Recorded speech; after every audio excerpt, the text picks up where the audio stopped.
Salut, moi c'est Gabriel, je suis co-réalisateur du clip de Mexicali. Donc je suis Mathias Lemaître-Sgard, je suis étudiant en 5e année de court-métrage d'animation à l'école Émile Cohl et je suis le co-réalisateur du clip Mexicali avec Gabriel. Nous on a quand même une formation de dessinateur et d'animateur. Du coup la réalisation on l'a fait mais sur du dessin d'habitude. On a dû apprendre sur le tas plein de choses, mais ça a été surtout très enrichissant pour nous. C'était une expérience humaine avant tout. Et on avait dit qu'on ne disait pas ça. Finalement le tournage s'est hyper bien passé, on a adoré, on a rencontré plein de gens, on a appris énormément de choses. Au début donc, on était en contact avec le producteur de Polo et Pan. On essayait de se mettre d'accord sur la musique qu'on allait choisir. Nous, Mexicali, ça nous branchait bien. Mais c'est vrai qu'à la base, tous les deux, on était partis pour faire un film en faisant tomber des gouttes d'encre dans un aquarium, mettre ça en slow motion, et on trouvait que c'était hyper intéressant, hyper graphique. Puis ils nous ont vite un peu fait comprendre que ça les intéressait pas trop. Et du coup, on a petit à petit développé cet esprit du jour des morts et du passage du monde des vivants au monde des morts. Ensemble, on a rencontré Jules, qui est notre assistant réalisateur.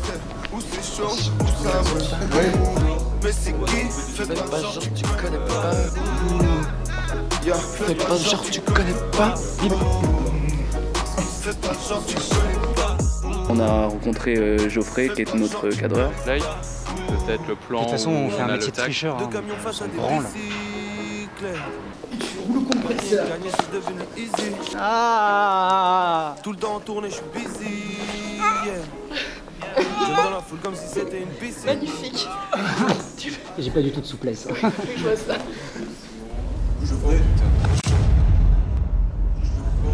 Ah ouais, non mais si je fais ça, je pense que je me brise la nuque.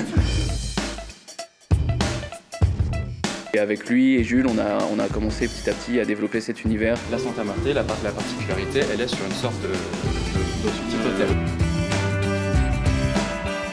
On a rencontré toute l'équipe de Corinne et Marine de Mix Dance Energy. Et elles, avec les filles, elles ont créé quelque chose qui nous a plu tout de suite.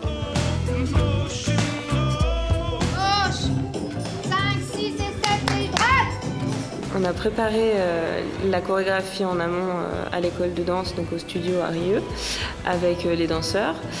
Et on a fait 2 répètes avec toute l'équipe de production. On a avancé relativement vite, je trouve, en un week-end, c'était plutôt pas mal. Donc c'est assez positif comme expérience pour moi, pour Corinne et puis pour les danseuses.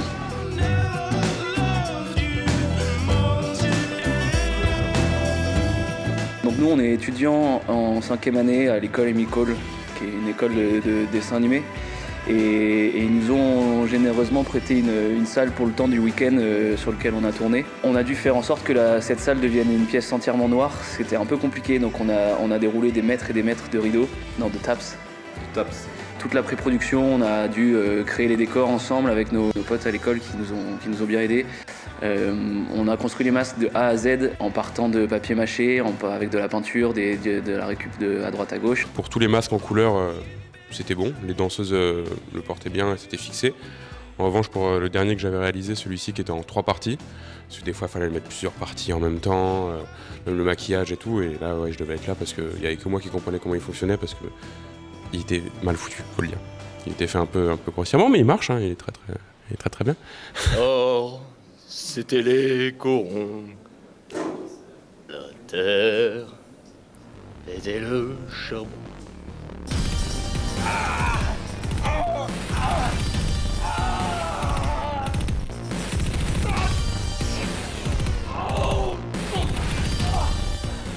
Alors là c'est la grande couronne, c'est un peu le clou du clip là.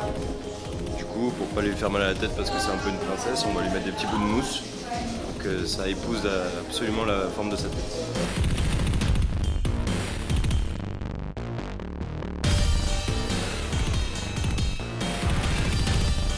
Les costumes c'est pareil, les bandes c'est du scotch qui tenait pas, il y avait 3-4 mecs qui étaient obligés à chaque cut sur le tournage d'aller recoller sur les danseurs. Alors c'est vrai que c'était un peu compliqué, je pense, pour les filles de danser avec ces costumes et ces masques, elles n'ont pas l'habitude. Elles ont fait un super boulot, donc on les remercie pour ça. Après ça, on s'est tous retrouvés avec nos copains animateurs à l'école pour faire un peu un point. On leur a monté le montage qu'on avait fait et on a fait un point sur les possibilités d'animation vers lesquelles on pouvait aller. On va aller voir les potes qui sont en train de bosser sur l'animation du clip. Et voici Marie. Bonjour Marie. Alors normalement l'animation c'est normalement pas de 24, donc 24 images par seconde. Des fois on peut réduire à 12, 3, 4 images par seconde. Mais là vu qu'on a fait le tournage qui est filmé en réalité, donc du coup 25 images par seconde, on est obligé de faire 25 dessins pour une seconde. Mais ça va, c'est pas très long, sachant qu'on est une petite équipe.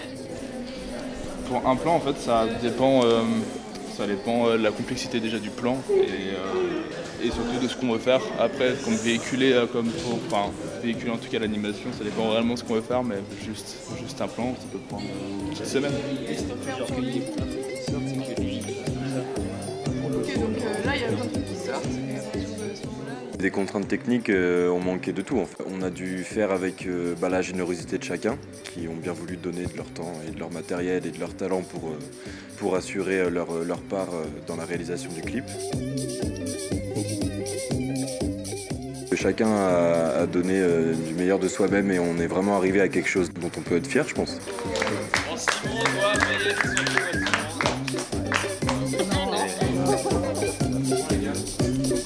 Et Olivier. La caméra.